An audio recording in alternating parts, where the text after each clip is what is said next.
ఇంట్లో నా ఏళ్ళు అందరుంటారు. నా ఏళ్ళు ఇప్పుడు గదిలో ఎవరు లేరు కాబట్టి ఇప్పుడు తగలరా సమయం ముందబ్బా.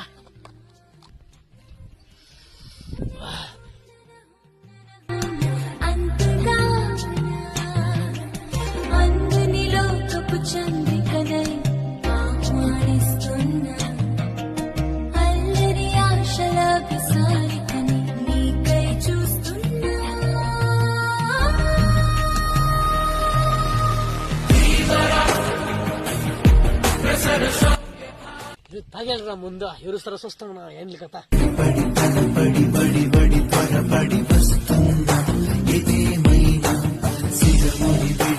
శిఖరపు జల సిరిధారల్ని జటాజూటంలా ఢీకొని సవాలని తెగించి నీ వైపు దూసుకొస్తున్న